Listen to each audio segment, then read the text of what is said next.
Hello, welcome to the very first model Coolidge debate video. My name is Josh Herring. I serve as the Director of Debate for Thales Academy. And today I have here two of our excellent varsity teams here at Thales Academy Apex. To my right is Manav Desai, Veronica Dubrow. Guys, what side are y'all going to be arguing today? We are on the affirmative. Excellent. And then to my left, we have Addie Autry and Gracie Eisenacher. And what side will y'all be arguing today? We're negative. Fantastic. And hopefully all of you debaters who are watching this already know some of what I'm about to say, but our goal in this video is to show you a working picture of the Coolidge debate format. That's all outlined on the whiteboard over on this side, where you'll see everybody go through the paces. We're going to reuse an old resolution. This time we're arguing about whether or not President Calvin Coolidge belongs in the top 10 of a ranked list of presidents. What you probably also already know is that the Coolidge debate format is oriented towards the citizen judge. That means a couple things for debate in this format. You are always prioritizing communication and clarity, but you're also wanting to make really strong evidence-based arguments. So as you watch this round, please notice how our two teams do. Think about which team communicates their points most clearly, which team has the best evidence. Hopefully those are the same team. Sometimes they're not. What you'll also see as they debate is that all of these students are dressed for competition. Part of going to a debate tournament is looking the part. So for gentlemen, that usually means sometimes a tie, sometimes not, but usually a suit jacket and a belt and nice shoes. For ladies, that either looks like a pantsuit or a nice dress or some other kind of formal wear. When we're debating, we are usually borrowing a lot of credibility from anywhere we can get it, whether that's from sources or from attire. We want to be able to speak confidently, and dressing the part helps with building that confidence. So what you'll also notice I'm doing during this debate is I'll be taking notes in a particular debate method called flowing the round. At the end of the round, that will let me kind of give a reading of the round and explain which arguments I as the judge think really matter, and then give a decision. So in the rest of this video, you will see our students have a debate. As varsity students, they will all time themselves and each other. But as the judge, I'll also be keeping time. If there's any discrepancies, then I'll handle, mine will be the official timer. After the debate, I'll give what's called an RFD, or a reason for decision, where I'll explain how I judged and why. And then afterwards, we'll have a brief conversation as a group of 5 about what happened in the round and what each person was thinking at different points in the round, all to help you, the watching debaters, be able to approach your next tournament with greater confidence and skill. So with that, let's get started with the first affirmative constructive.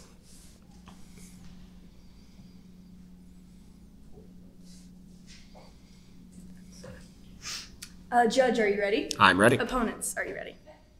All right. Good morning. My name is Veronica Dubrow, and I strongly affirm the resolution that Calvin Coolidge should be ranked in the top 10 presidents of the United States. When Calvin Coolidge was elected into office in the year of 1924, he gave his inaugural address, declaring, because of what America is and what America has done, a firmer courage, a higher hope inspires the heart of all humanity, and only through a steady government may this be accomplished for the American people. This steady government and stability he references is exactly what he went on to accomplish throughout the entirety of his presidency. President Coolidge came into office in the year of 1923, after his predecessor, President Harding, passed away. This former president was riddled with scandals, ranging from illegal financial dealings within the Veterans Bureau to the Teapot Dome scandal, all of which greatly negatively impact both the American government and the American people. On top of this, the economy was just starting to recover from a recession that took place in the early 1920s and was nowhere near close to thriving. After Harding's sudden death at 57, Coolidge was thrown into the position of presidency, now having to deal with not only scandals within the government, but also a broken economy. Judge, regardless of these odds being placed against him, President Coolidge prevailed, putting the American people first and creating the rapid growth that we know today as the Roaring Twenties. In order to do this, Calvin Coolidge prioritized the American people, which can be seen directly in the strides he made in tax cuts. Coolidge believed that the people did indeed deserve to keep as much of the money they earned as possible, and worked tirelessly throughout his presidency to implement those very beliefs. He signed the Revenue Act of 1924, which reduced rates retroactively for 1923, and by 1924, the top rate had come down to 46% of incomes over $500,000. Even after these first initial tax cuts, Coolidge continued to lower them in 1926, with the top rate decreasing all the way by 25% for incomes over $100,000, this rate being lower than even Ronald Reagan's tax cut of 28%. These tax reductions allowed the economy to truly prosper, allowing the wealthy to spend more money, hence stimulating the economy. According to Andrew Mellon, the U.S. Treasury Secretary who helped conduct these very tax cuts, much of the wealthy population within America had placed money into tax-sheltering financial institutions and instruments instead of investing it into the economy. This was due to the steep rates implemented by prior President Woodrow Wilson. But with Coolidge's tax cuts, that wealthy percent was now able to spend that money within the American economy. Coolidge's accomplishments continued to grow as he built upon his tax accomplishments to pay down a portion of the national debt. Decreasing the national debt is a huge accomplishment because it helps the American people in so many ways. It lowers interest rates, it makes it easier for individuals and businesses to borrow money, creates more jobs and tax revenues, which also stimulates the economy further, benefiting the American people. Throughout the American history, only 20 presidents have managed to lower the national debt. And one of the few presidents who truly made a dent in this decrease was indeed Calvin Coolidge. According to the United States Treasury, by the time Coolidge had left office, he had lowered the national debt by $5.4 billion. Judge, this single-handedly benefited not only the American people, but also the American government. President Coolidge helped this country recover from its previous state of humiliation and instead elevated it to a modern economy that was truly one of the peaks of prosperity for the American people. Coolidge's policies and taxes inspired many presidents to come and laid the groundwork for much of the American economy. Without President Coolidge, our country would not have been able to reach its current state of glory. It is for these reasons that I strongly believe Calvin Coolidge is indeed ranked within America's top 10 presidents. Thank you for your time. All right, well, that leaves for a 2-minute cross-examination.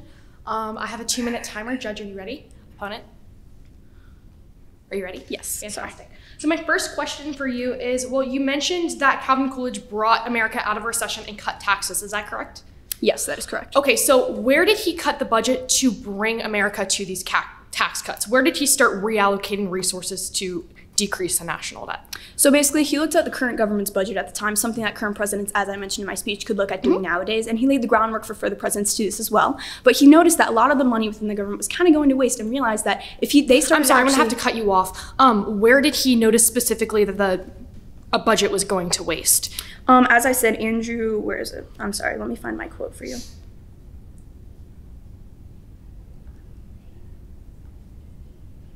I'm sorry, I can't find it off the top of my head, but I think it was Andrew Mellon, the U.S. Treasury Secretary. He was the one who actually handled all of this, and he realized that... Oh, so it was his secretary that reallocated the budget, not Calvin Coolidge. Actually, Calvin Coolidge drafted the plans, but since he's the president and he realized that it's proper to give work to other people and make sure the government's functioning properly, he can't play the role of the U.S. Treasury Secretary. Do you think it was justified for Calvin Coolidge to retract resources from people in need in order to pay off the national debt in any way? Yes, as I stated, the national debt, he was trying to make efforts to basically help the economy, stimulate the economy. As and I said, by cutting resources from people who needed them? He wasn't cutting resources. He realized that the government was misusing money, misallocating funds, and because he was smart enough to realize that, he was able to... What specific program was given this waste of resources? As I said within my speech, there was many elements within the economy. For example, he also realized... I'm sorry, I'm trying to find a quote for you. You can address it in your rebuttal if you don't have enough time. Yes, if that's okay with you, I'll address it then. Yep, and then that leaves us just about time. All right, awesome. Thank you so much.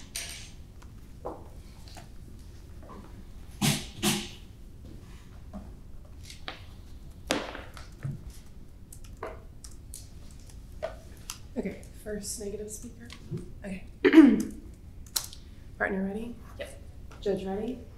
Opponents ready? Yes. Okay, I will start time on my first word. Hello, my name is Addie Autry, and today we are debating the value of Calvin Coolidge's presidency. And to begin, I would like to accept the opposition's framework of a good president, as well as agreeing that the list is not necessarily reflective of the definitions the affirmative outlined. However, there are 10 presidents that meet the requirements better than Calvin Coolidge. Therefore, I proudly negate the resolution that among the US presidents, Calvin Coolidge should be ranked in the top 10, not 24th. Firstly, the opposition may focus on the jaded benefits. However, it's important to note the utterly underwhelming impact Coolidge had, even in his best policy. To begin, he was president just 5 years after World War I, and therefore strong economic action needed to be taken in order for the president to help the nation. However, Coolidge was no pioneer in such a concept, as he was really just continuing, quote, the policies that had their origins under President Warren G. Harding, according to the Calvin Coolidge Foundation, demonstrating how he was just doing his job as vice president and managed to continue a working strategy during his own presidency, therefore making him more of an economic follower of someone else notable and not worthy of the top 10 spot. Furthermore, not only were his economic achievements minor, but also President Clements, a historian, mentions, quote, minimalism in government may be all right in the unlikely event that a country is facing no major problems. But on certain issues, whatever the philosophy of the chief executive, only the government can take the lead. And when considering the highly tenuous state of the US economy, a president needs to be prepared to act accordingly, and failure to do so is part of what aided to his role in the Great Depression. A philosophy such as Coolidge's that focuses on states' liberties rather than dividing a country that needed to remain united in the face of recovery after World War I and supports its people rather than making them suffer for long-term economic benefits. Therefore, to summarize the minimal overall impact of Calvin Coolidge, millicenter.org explains that, quote, despite his personal integrity, he offered no sweeping vision or program of action that the presidencies of Theodore Roosevelt and Woodrow Wilson had led the public to associate with presidential greatness, demonstrating his general underwhelming impact. Finally, even on Coolidge's own terms, one of his greatest achievements, slashing the size of the government, was not beneficial. Although Coolidge reduced the size of the government, federal spending was still higher than it was prior to World War I. So his actions resetting spending only to a level of that about 10 years prior. Moreover, Coolidge's best known achievements are primarily administrative in nature. A thrifty public accountant perhaps could have identified the same cost-cutting opportunities. Saying no to new spending proposals might not be common in government, but there is nothing especially difficult about it if one is not preoccupied with pleasing people and looking important, which Coolidge, to his credit, was not. Therefore, because of his minimal impact and even with his granted successes of being able to maintain the struggling status quo, it's clear Coolidge's position as a top 10 president is an incorrect listing. Thank you. I'm ready for cross.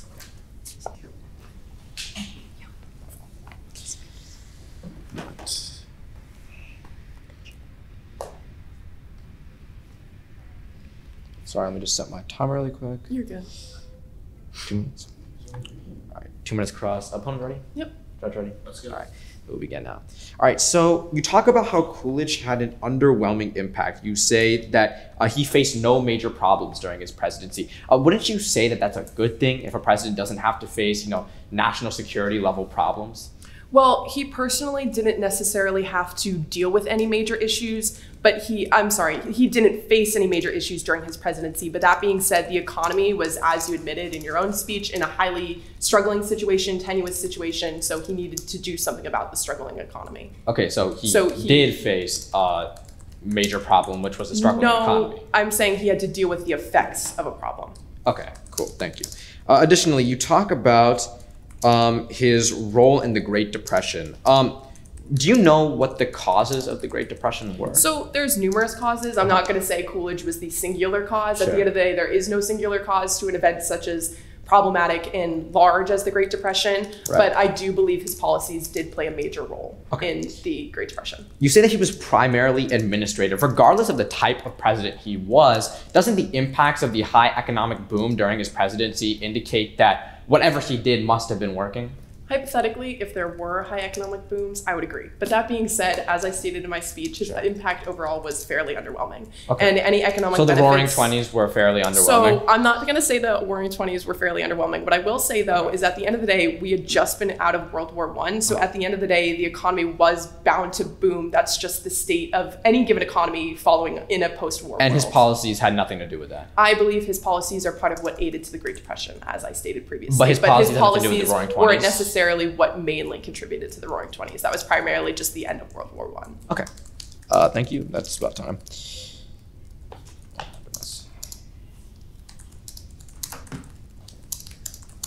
Awesome. All right, 4 minutes.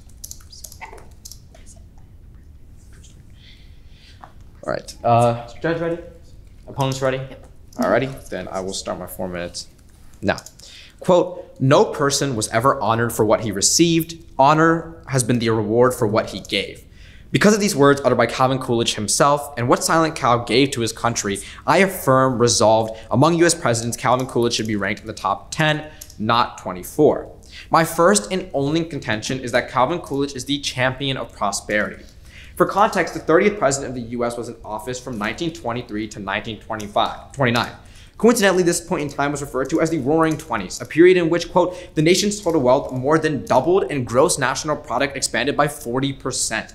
This wasn't mere luck. Amity Shlaes and Kerry Jackson, two Coolidge experts writing many books about the president, wrote, quote, his policies, as in Coolidge, turned the economy into a buzz that grew at 7% a year, produced full employment, ignited the stock market, and kept the Treasury Department with a flush of cash. This is directly linked to President Coolidge's policies. He was, quote, the author of the Roaring Twenties. He was the author of the Roaring Twenties. The source of this was, as my partner addressed in her last speech, Coolidge's philosophy that less government is best. Now, we're not advocating for whether or not this form of government is right or not, but the fact of the matter is, this philosophy, accompanied with numerous tax cuts, is the direct link to the success of the Roaring Twenties. As Coolidge puts it, lower rates were good precisely because they encouraged enterprise, and he was absolutely correct.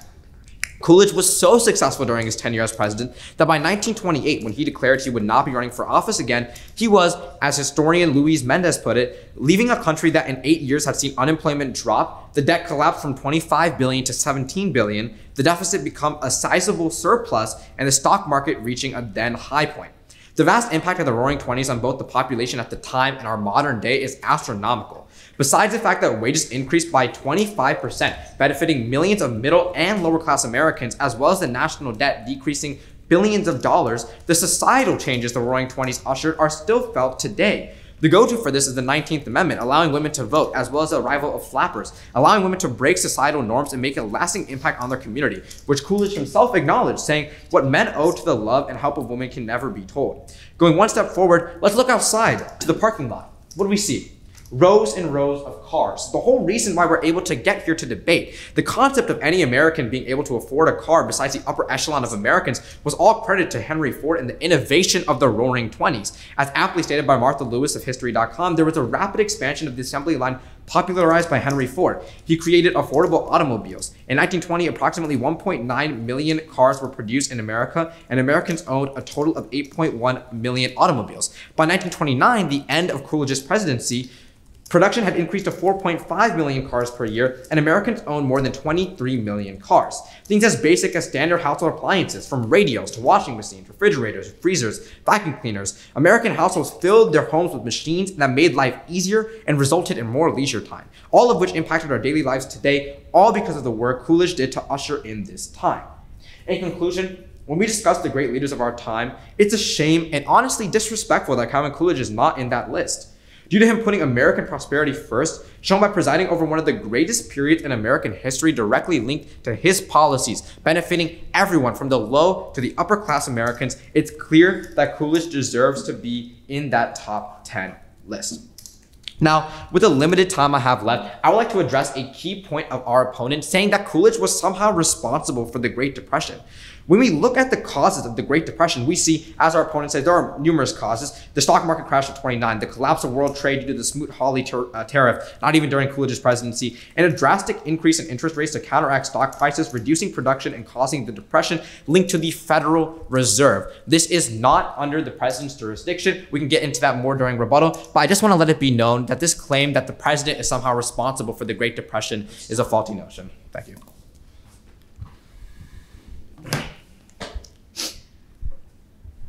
Are you good for cross-exams? Yes, I am. Okay. Judge, are you ready? Gracie, you ready? Yep. Okay. I will start on my first word. Okay, so you're saying that the direct cause of Coolidge's policies was not the Great Depression, but the direct cause, the direct impact of his policies was not the Great Depression. I'm saying we see a primary impact being the Roaring Twenties. We see that the president has little to no jurisdiction or like link to the Great Depression. Sure. Okay. But you're saying that the Roaring Twenties was a result of his legislation and his economic policies? Yes. You believe that we were able to see the impact of his economic policies during his own presidency?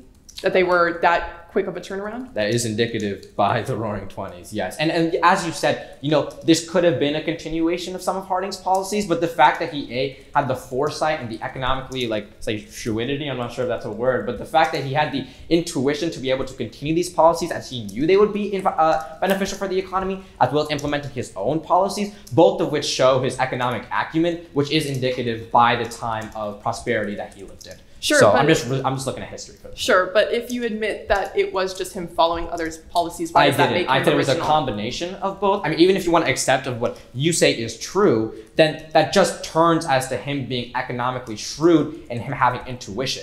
If you don't want to accept that he continued his policies and you want to go to my evidence, which states that his policies directly linked to the Roaring Twenties, then it's still him being economically shrewd. Sure, but again, more onto the impacts and correlation side of your argument. You also were talking a little bit about Henry Ford and the benefits of his innovation. I'm sorry, but can you give me a direct link between Henry Ford's success and innovation and Coolidge's legislation or policies? Yeah, as Calvin Coolidge himself said. Or was it the result of the Roaring lower 20s? rates were good precisely because they encourage enterprise. This Henry Ford, the impact that he provided were encouraged and was made in an environment that Coolidge produced. It was clear that before Coolidge, Henry Ford was not in the position, or manufacturing was not in the position that wasn't to be able just to make the result of the fact that we were in literally World War I, so he wouldn't have been able to make cars the way he was because of that's what you can argue, but my evidence directly links this to Calvin Coolidge, and unless you have evidence to disprove that, I think it's for mine. All right. Well, after that, I have a 4-minute timer for my constructive speech. Judge, are you ready? Opponents? Addie? Yep. All right, I'm going to start that in 3, 2, 1. Good morning. My name is Gracie Eisenacher, and my opponents so far have presented various arguments in favor of Calvin Coolidge's presidency, with a strong emphasis on his political ideology and various other achievements that are supposed to give him a place in the top 10. However, with this being said, it is important to note that by no means was Calvin Coolidge's political philosophy unique in any way, shape, or form. It is for this reason that I proudly negate today's resolution. Resolved, among the US presidents, Calvin Coolidge should be ranked in the top 10, not 24th. Leading me to my first contention. His political concepts were executed by various other presidents. Calvin Coolidge was notorious for his hands-off politics, and while many of the universally agreed best presidents completely agree that less government intervention is more effective when running a country, my partner and I completely negate that Calvin Coolidge was a top 10 president for this sole reason. This is because various other presidents did the exact same thing, but were far more monumental. Finally, even one of the grants that cutting taxes and cutting budgets are good things, they are not the sort of monumental examples of leadership that necessitates Coolidge being placed in the company of Washington and Lincoln and similar figures. Coolidge did not change people's hearts, minds, or radically reshape the nation. And yes, Coolidge was decent, but certainly not in the top 10, as Washington, who shaped the idea of our nation, Lincoln, who saved our nation from an internal split, or any other president who defended our nation against foreign aggressors, that would be Eisenhower, passed sweeping legislation that sparked societal change, that was Roosevelt, or redefined America's role in the world in some significant way, that was Ronald Reagan. Leading me to my next contention. Calvin Coolidge placed a multitude of prominent issues on the back burner, forcing the average American to pay the cost. One common argument against Calvin Coolidge is that he caused the Great Depression. And while he is not the sole cause of the Great Depression, Coolidge didn't allocate America's resources properly. History.com states that, quote, although Calvin Coolidge received a great deal of credit for the prosperity of the 1920s, he recognized that he bore some responsibility for our economic downturn. He admitted that he spent his presidency, quote, avoiding the big problems, end quote. Calvin Coolidge admitting himself that he spent the duration of his presidency avoiding the big problems is huge. A president who himself admits that he made such a critical mistake has absolutely no place in the top 10 presidents. Moreover, Calvin Coolidge's political ideology reinforces my previous statement. According to BillOfRightsInstitute.org, Calvin Coolidge was a firm believer that most governing should be done by the states, cities, and towns, not the federal government. On a state level, he was moderate. However, on a federal level, he was straight laissez-faire, which is where the root of the problem lies, because he did nothing on a federal level to stop the Wall Street crash. According to federalreservehistory.org, Calvin Coolidge signed the McFadden Act, which restricted interstate banking, making it harder for banks to adjust during a financial crisis.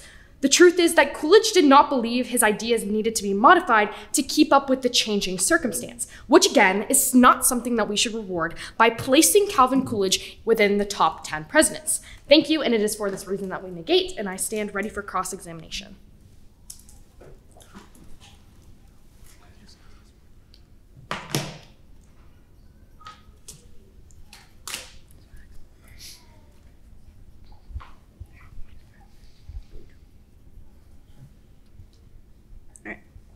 Judge, are you ready? Opponent, are you ready? So I'd like to start off by asking if you could tell me what would these other presidents do that was much more monumental than he did, that was the exact same thing you'd mentioned? So Ronald Reagan also implemented tax cuts. As I said in mine, his tax cuts were only 28%, his were 40 to 50%. Right. So that's actually a very large difference. Bigger so is not always better in this sense. I'm sorry, but can you explain why?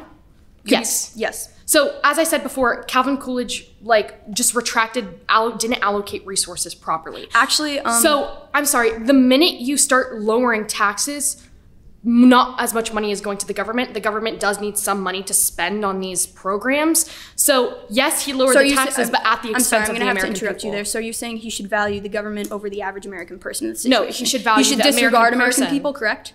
Okay, so you're saying by making larger tax cuts to benefit the American people, that's just bad, correct? In a certain sense, but the way Ronald Reagan did so you're it was admitting better. that tax cuts are just bad, and we shouldn't look out for the average American person, because that kind of sounds like what you're referring to. No, because he made larger tax cuts, but you said that benefiting the average American person, which is what those larger tax cuts did, is bad, correct? No, so are you agreeing with me in that? No, I'm saying so the tax cuts that Ronald Reagan made were good because he knew there was a stopping point. He knew I can't cut this much in taxes because the government needs money. Are you aware of the current financial situation he was dealing with?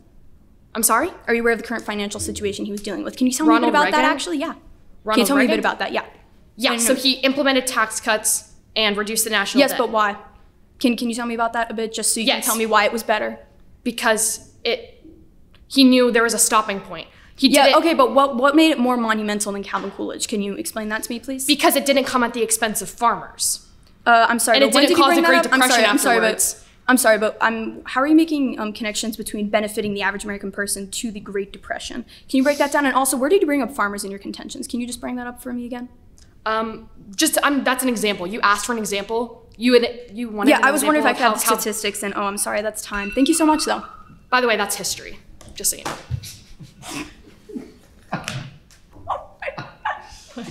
Right.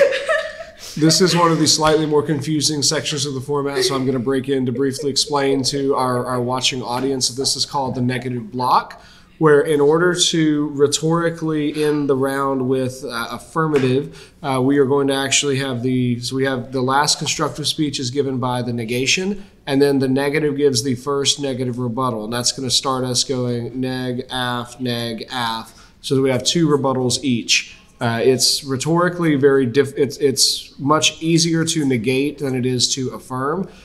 So affirmative gets the last word in a traditional debate format. So with that, we are now in line for a first negative rebuttal of 3 minutes in length.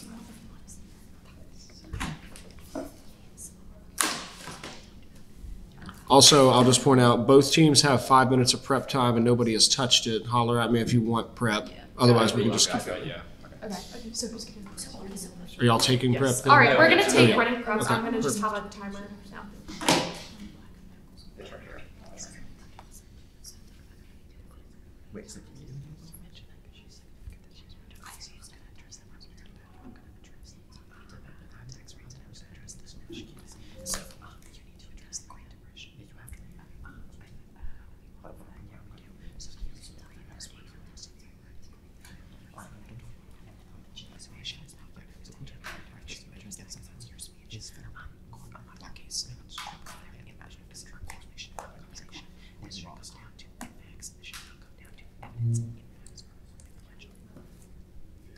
That was 1 minute and 6 seconds of prep time.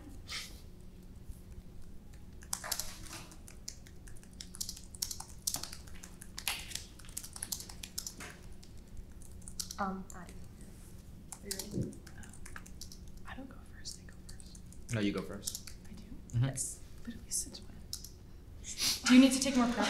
It is the first, so we're back onto the same, in the second cycle, you speak in the same we're order. Yeah. Yep. Yeah. First negative. Yeah, So first I negative. thought- Negative, Oh, affirmative, do you- negative. do you We need have help? I negatives. thought Meg had the last word. No, I'm fine. This happens in actual round too. Every tournament, people tell me they've messed. This is the part where people folks get confused. It's a little confusing. So, I okay. swear every time we run a case it's different, but whatever. Okay. It's 3 minutes, right? I'm not totally crazy. Just checking. Okay.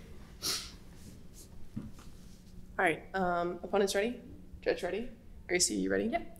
Okay, I will start on my first word.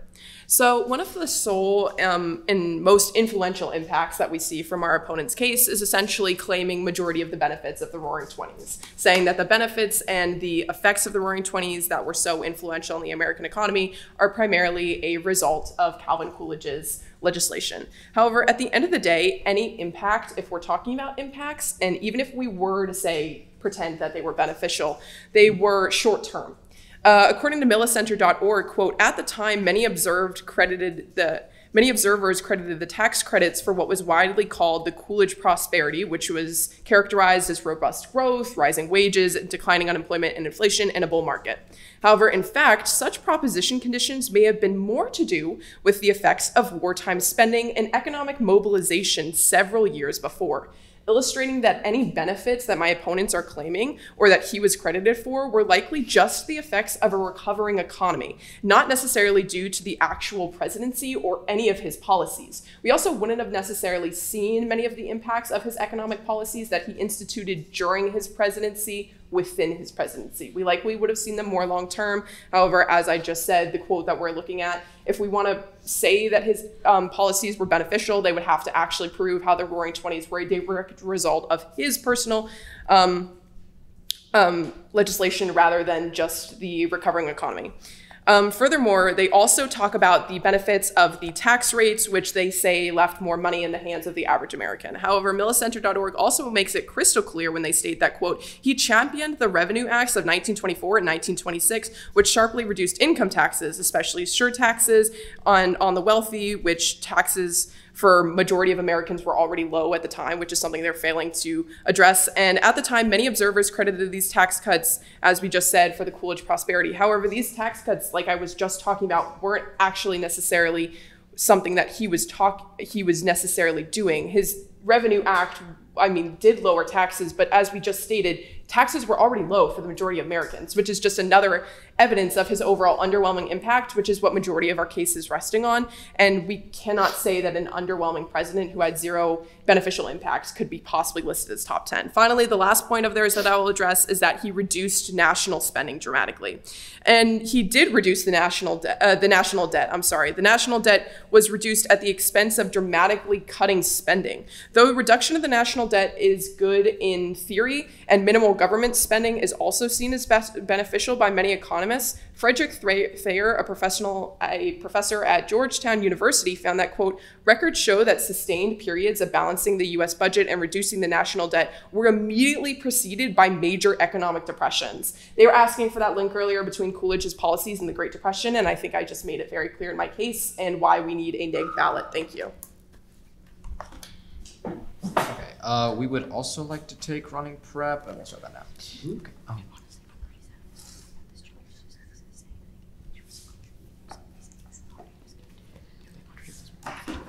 These are all contradictory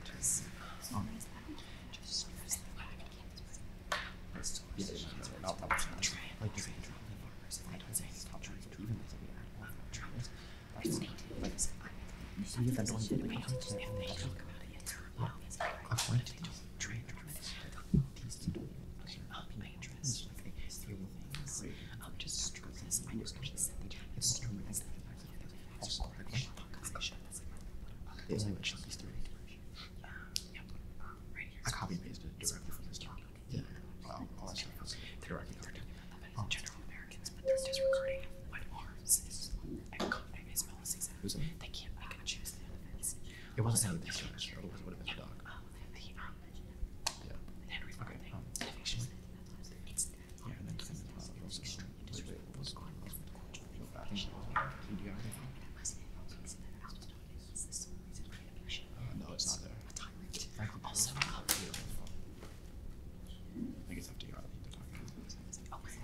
Right. All right.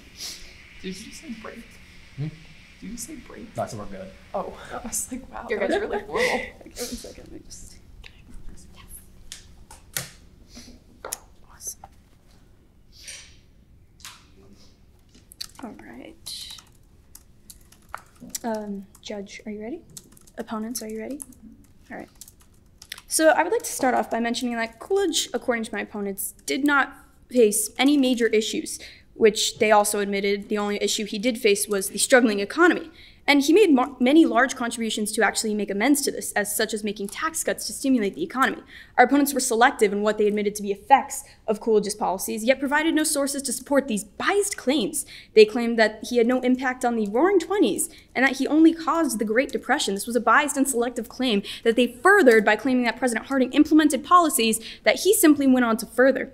They did not follow these false claims with any sources, and as addressed within my speech, Harding was a poor president who brought much corruption to the government. Our opponents went further to promote President Harding, a president riddled with scandals ranging from illegal financial dealings within the Veterans Bureau to the Teapot Dome scandal, which brought much mistrust from American citizens to the government. And as my opponents said, these facts are just history that I mentioned within my speech.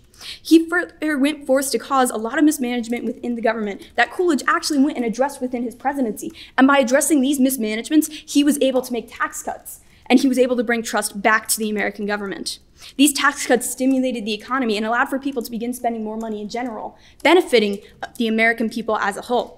Overall, Coolidge contributed greatly, for example, to civil rights. My opponents brought up civil rights as an issue, which I also would like to address. He actually supported and created the 19th Amendment, which brought voting rights for women. He also made Native Americans United States citizens. Coolidge's $500,000 foundation helped provide medical care and health outcomes for African Americans. It also laid the groundwork for future presidents to build upon, sending more federal dollars to Howard. This enabled the university to catalyze the creation of a middle class in the African American community. To this day, Howard is considered the Harvard of historically black universities, granting more PhDs to African Americans than any other higher education institution in the country. Howard has produced an impressive array of African American leaders in all areas, from Supreme Court Justice Thurgood Marshall to Nobel laureate Toni Morrison. In addition to that, a president my opponents mentioned as being better than Calvin Coolidge was President Eisenhower, who has shown historically to provide in leadership and civil rights. It did not improve the plight of an American farmer. It did not moderate the Republican Party, and tax cuts did not go at all. Instead, tax increased under him. Roosevelt, he made many mistakes throughout his two-term presidency. For example, his dishonorable charge of an entire regiment of black soldiers after an alleged riot in Brownsville, Texas in 1906, but his rush to judgment without a single soldier to testify in self-defense, and in the face of convincing evidence that the riot had been invented by white racists, dismayed many of TR's supporters, particularly those of black Americans. In addition to that, Ronald Reagan, during his presidency, the federal debt held by the public nearly tripled from $738 billion to $2.1 trillion. His tax cuts actually contributed to this because he couldn't even implement them correctly. In addition to that, he avoided the brig problems, but our opponents didn't. Oh, my apologies. Thank you for your time. I'm going to take the remainder of my prep. Thank you.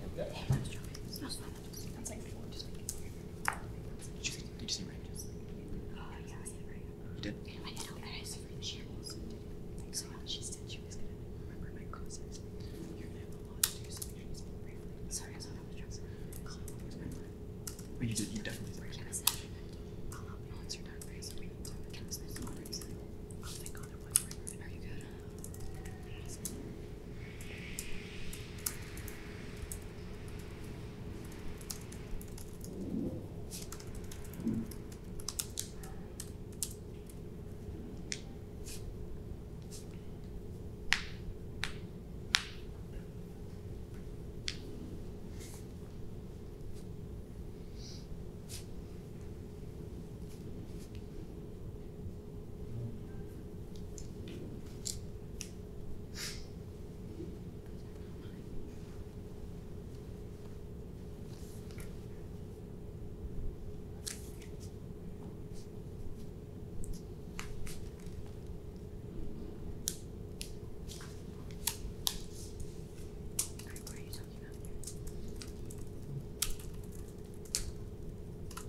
I have a 3 minutes.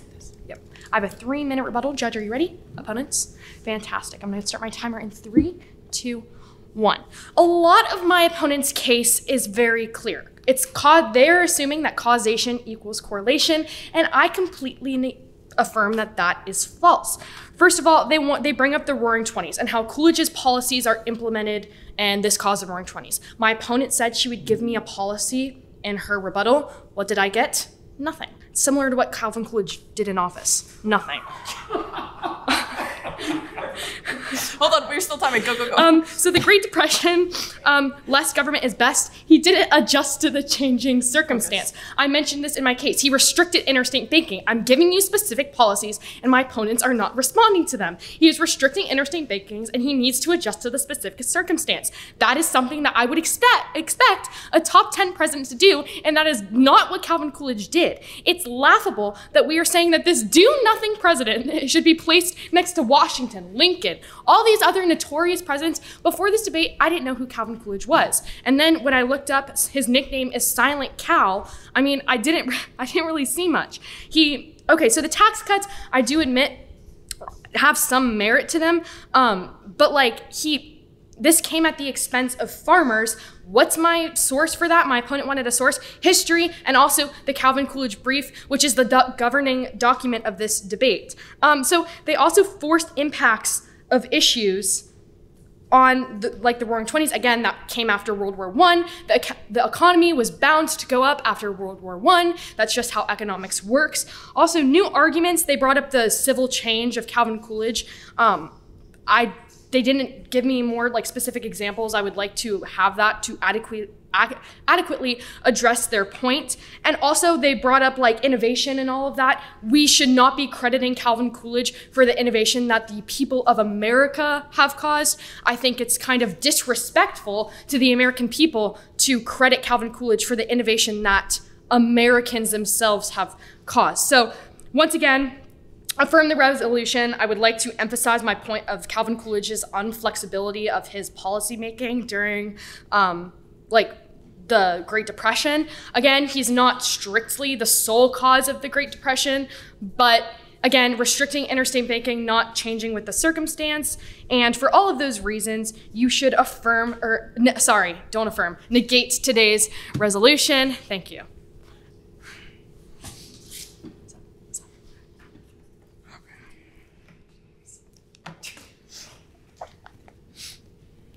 Just make sure I have everything in place. Great. Okay. Judge ready? Yep. Opponent ready? All right, cool. Judge, this debate has turned into impact and legacy. What are these presidents' legacies that they're leaving behind, and does it merit being top 10? The negative case rests, as they say, on the notion that Coolidge had no impact long-term and had a negative impact short-term, yet we see that when we look historically at presidential experts in our modern day, Coolidge deserves to be in the same list as Washington and Lincoln. We provide direct links to Coolidge benefiting all Americans, women, African Americans, Native Americans, low income, middle income, high income. Any American you look at, Coolidge benefited them in some way, shape, or form. Whether you look economically at the Roaring Twenties or the social impacts it is ludicrous to say that Coolidge had no impact. Short term may have been more to do with Harding's. Short term may have been more to do. Wouldn't have seen many impacts, but now they're trying to. Oh, okay, yeah, oh yeah. They say that. Sorry, I just read this. Sorry. They say that we wouldn't see the president's short-term impacts in their presidency, so that they can't attribute the Roaring Twenties. Yet they say somehow that Coolidge's policies led to the Great Depression during his presidency, or immediately after his presidency instead of long-term. So that directly contradicts it, because apparently Coolidge's policies wouldn't have seen an impact until long-term. So how can we attribute the Great Depression to Coolidge's policies? But if you take our evidence, which directly links Coolidge's policies to the Roaring Twenties, you see that the national debt went down. Wages went up wages increased by 25%. The economy grew at 7%. There was full employment. He cultivated the environment allowing industry to flourish, such as Henry Ford's production of cars, the household appliances that we see all around us. This was all because of Coolidge's policies. We see that the Great Depression was due to a variety of different links none of which having to do with Coolidge, but fine. Even if you want to use that quote that Coolidge says he ignored the big problems, which is somehow now linked to the Great Depression. Of course, Coolidge isn't going to say that I did nothing to do with the Great Depression because he's a responsible president and he doesn't want to blame everything on the numerous other issues that we listed in our previous rebuttal and our second contention. But even if you don't accept that, they talk about civil rights, yet we see that African-American civil rights were greatly furthered by Calvin Coolidge. We see that Native Americans were given the chance to be citizens of the country. We see that women were allowed to vote. They say that Coolidge's tax cuts did nothing, yet they reward Reagan for his tax cuts, even though all he did was triple the national debt. We see that Coolidge had more tax cuts, only increasing wages and decreasing the national debt. So all we see, whether we see the short-term impacts of the Roaring 20s, increasing women's rights, increasing the economy, increasing wages, or we see the long-term impacts of his societal changes, such as African Americans with their hospital, we see Native Americans being citizens of the United States, women being able to vote, the household appliances we see here, the cars that are outside. The reason we are here today is because of Calvin Coolidge. He is in the top 10. God bless America. Thank you. The reason we are here today, just off the record, where did this social change come through? Well, you guys mentioned that civil rights was a benchmark. Because Veronica brought it up in rebuttal. You guys brought it up. Yeah, that's right. I'm sorry. You brought it up in your speech? The reason I'm sorry. No way. Yeah. All right, guys. The reason we're here today is Calvin Coolidge. That's right. The reason we're here. No, because you rewarded Dwight D. Eisenhower for his civil rights. And you said that civil rights is something great. You guys loved Harding. You guys loved him. I was like, what is up? You literally just said that Coolidge wasn't credited with all right. the stuff he did. Y'all can post around each other after we do an RFD. So on the one hand, I like this resolution in part because I'm pretty sure the Coolidge Foundation will be willing to put this all over their channels because it's about their favorite guy. They love Calvin Coolidge there. I have trouble with this resolution in part because it's really easy to have two very different sides and very different ways of arguing on this. So I decided back before the last constructive speech that I was going to decide the round on 3 levels. We're looking at framework, we're looking at impacts, and we're looking at rebuttal strategy for this. On framework, AF didn't really give me a framework that I could follow. AF also didn't number her points, and the 1AC, numbering your points, is really helpful for your judge. But I'm left with sort of a presumptive economic benefits analysis framework. We talked about rapid growth in the 1920s. We talked about tax cuts and jobs. We talked about lowering national debt. That was the beginning of the affirmative case. Neg opened up saying, even though AF had no framework, that the negation accepted the affirmative framework. And in this case, I think that was a poor strategic move because what that did was go ahead and say, I will play this debate on the affirmative ground, and rather than clearly own the negative ground. Neg had a compelling case. Coolidge is not unique. He's just a repeat of Harding. I would love to have heard this come through a lot more. This would have been a really good counter framework to tell me that economics doesn't really matter. Sweeping vision and plan of action, basically accepting the president as a pseudo king for 4 to 8 years who is responsible to remake America in a certain image. That would have been much more interesting. You implied that when you talked about no sweeping vision or plan of action. You told me that Teddy Roosevelt and Woodrow Wilson were both better than Calvin Coolidge on that. But that got dropped completely. That never came back up to be like the way I should score the round. So I'm defaulting AF on framework to say, okay, we are judging this on an economic benefits analysis. On rebuttals, this is before the final 2 speeches. On rebuttals, I think AF was a little ahead on rebuttal because AF both AF speakers filled all of their speech times. Neg, you guys left some time on the clock and could have picked up a few more points there. This really comes down to impacts and whether or not Coolidge has any. And that's as you guys have just demonstrated, that's something that's very much up for debate. But the biggest question, so Manov's speech gave me the most impacts, though Veronica's speech had several basic economic data points as well. But Manav made the very strong claim that Coolidge gave votes to women and Coolidge allowed women to get jobs.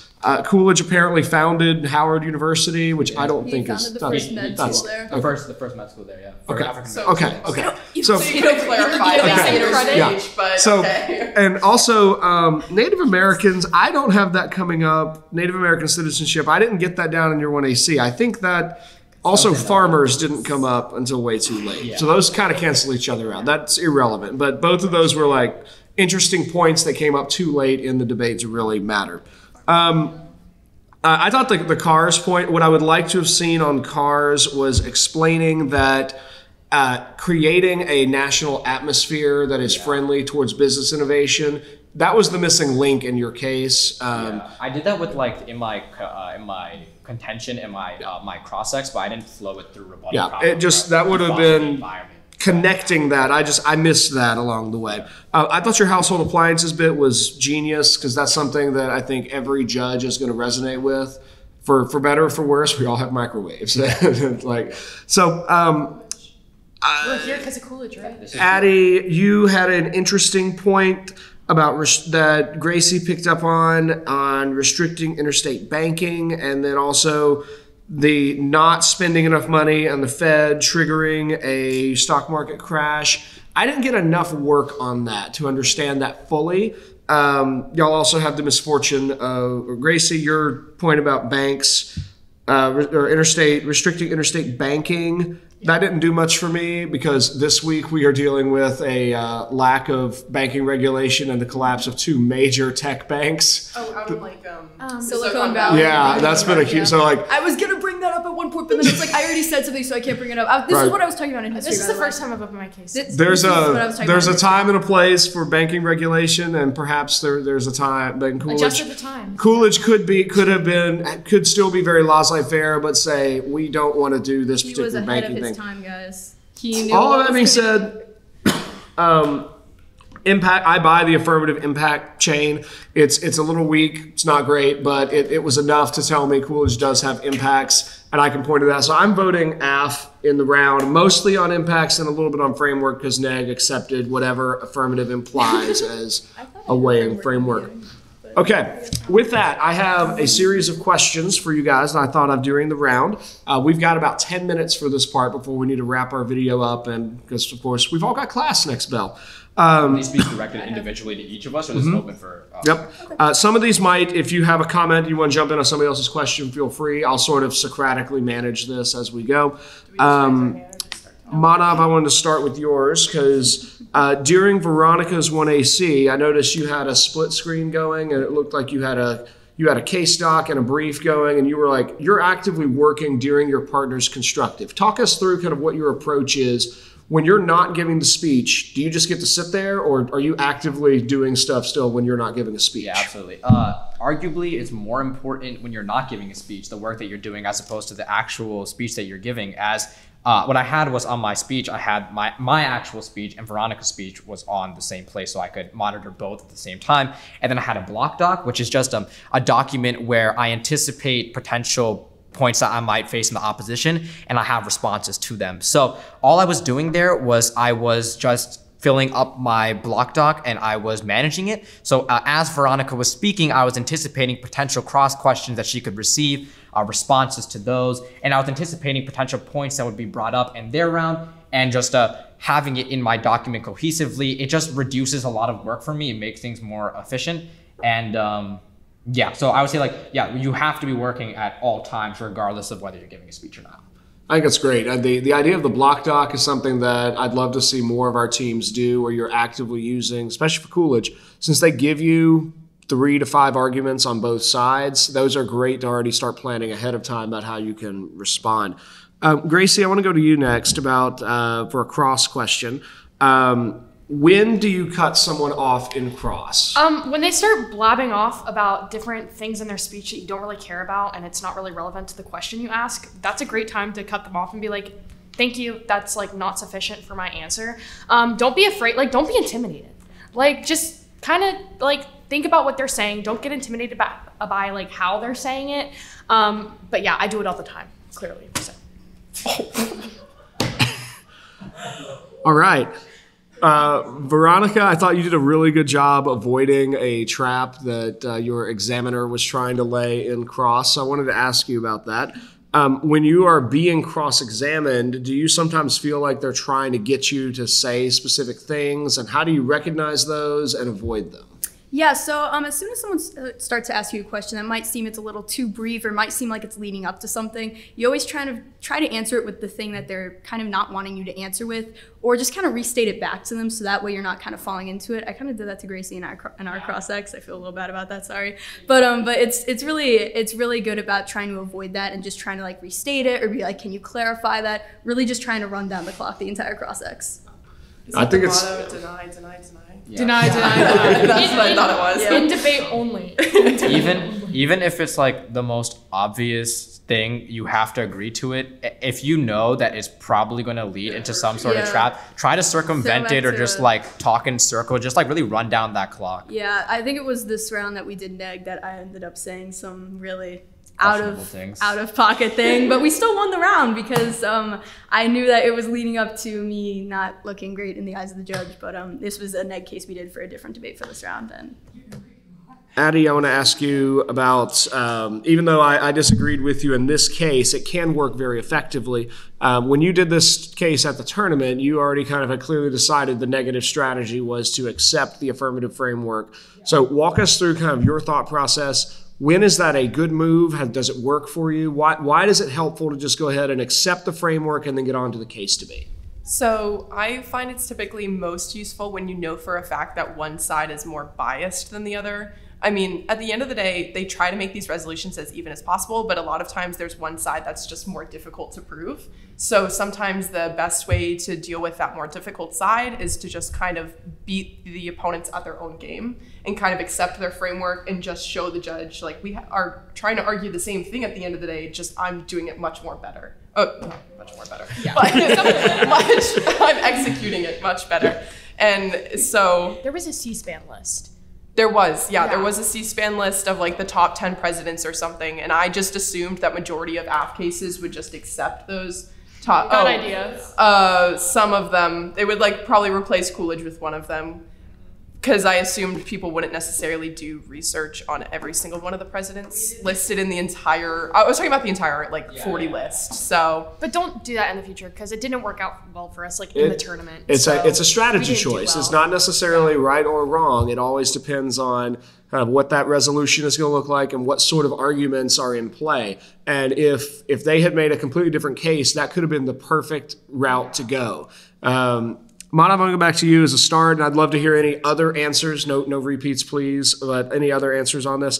Talk to us a bit about prep time, because Coolidge is very generous about prep time. Each team gets 5 minutes. What's the best way to use prep, in your opinion? Yeah, so generally the rule of thumb is you don't use prep time for your main case, your constructive case, and your cross-examination. When you're starting out, I think it's okay if you want to use some time for your cross-examination just because of how generous Coolidge is with their time, and you can have time to formulate questions. But as you continue to do debate, you learn to think of questions on the fly. So then your prep time is best utilized for the speech that you have to make, improvise that day, which would be your rebuttal speech. The reason why I personally didn't use any of my prep time was just because this is an extraneous circumstance because we've debated this 4 times before this debate. So we already had a very extensive block doc and we didn't really run into any unique points. So I really just copy and pasted all my previous responses into my notes, which is what I was doing while my partner was speaking. So I didn't need to use prep time, but prep time is generally best used before your rebuttal because that's a speech you have to be writing on the fly. So. Also, the rebuttal is the most important. Yeah. So judges don't, especially when you're the last AF speaker, because you're leaving that lasting impact. Yeah, so judges don't typically flow cross-examination. That's kind of just a place where you gain credibility. I'm the best. Let me show off these fancy questions. And then rebuttal, that's what counts. That's where you can't drop your opponent's arguments. So flow, write down everything they say, and then when you address it adequately enough, check it off and say that, then that argument's void. So figure that out before your prep time, especially when you're starting out. Don't be nervous, you can use all of it. It's there for you to use. So yeah. And it does not hurt competitors at all to use prep time. No, I think no, never. It sometimes I'm judging around, especially with novices, and I'm sitting there kind of wanting to tell them, please use your prep time because your speech is going to be so much better if you think about it for 90 seconds before you stand up. Right. But there's this temptation to just skip it and go right into it. One other just kind of general question, and as we wrap up, I've got 2 questions left, so all players can speak to this one if you want. What is the most effective way to use the final speech on each side? And what are you trying to do with that last speech? Prove why they're wrong first, and then So prove why you're right. the first rebuttal is more to try and go over majority of your opponent's points as briefly as you can, but also just talking about why they're wrong. The second rebuttal speech is more to focus on why we specifically, your side, should win the round. And a lot of the time it definitely comes down to impacts. So that last speech should really focus on, we already proved our opponent's wrong, now I'm gonna show you why we're right in contrast. So it's just affirming your case and affirming your impacts and why yours is more influential and should win. Yeah, and to kind of go off what you were saying there in your second speech, you want to, like, when it comes to rhetoric, you want to emphasize a lot of the larger points, maybe large numbers. It's all about how you phrase stuff. Even if it doesn't seem as though it's that significant, you can make it sound like it's significant to the judge, all based on how you say it. Absolutely. In the second affirmative, like what Addie was saying a little bit, you really want to boil the debate down to 1 or 2 specific clash points is what they call them, but just like the biggest points of disagreement. And for me, like for our debate, it was about impact and legacy. So that's what I boiled the debate down to. And then especially you have the advantage of, as a second affirmative, whatever you say is the last thing the judges are going to hear and remember. So you really want to tackle it rhetorically and be like, any facet you look at this through, whether it's through the negative lens or the affirmative lens, our side wins. So yeah, like what these 2 said, just like boil your points down to what the debate is about and prove why you win on every metric. Excellent. Well, guys, thank y'all so much for doing this today. I love this game, and I've loved playing it with you all for the last couple of years as we get to debate all over the place. Last question, I just want to kind of go around. We'll start with Addie and go around, and I'm going to ask you to confine your comments to no more than 15 seconds. But all 4 of you clearly love debate enough to take, I think all of you have done at least 4, maybe 5 or 6 tournaments this year, to take several weekends out of the year to go and compete. And each of those competitions requires several hours of research and practice before going. So why do you love debate? 15 seconds or less. Go. I like research, but I also enjoy the feeling of when you finally know you've made a good point and you're like, okay, I like researched this and I developed this and I know I can argue this and win. So I find that very joyful. Okay. Well, I'm new to debate, and Addie's like one of my best friends, so we always like have fun prepping. Like, we make it fun, and then like the tournaments are fun, and I also just like, I really like, winning. Even if you lose, like, I look forward to winning, like, always. So. Eloquently said. I just like arguing for no reason. Yeah, I also really enjoy arguing and just like proving people wrong. It's really fun. Yeah, future lawyers over there. Excellent. Well, it's a wonderful game, and hopefully to our watching audience, this has been beneficial to you, and you've seen how the pieces work. You've got constructive speeches, you've got rebuttal speeches, you've got cross-examination, you've got case docs, you've got block docs, you've got cross-examination questions. There's never an end to the research. You can always research more, and the more prep you do, the better of a tournament experience that you have. Hopefully, we'll, at least for the next couple of years till all these guys graduate, we'll see you at a Coolidge tournament, and hopefully this video was helpful.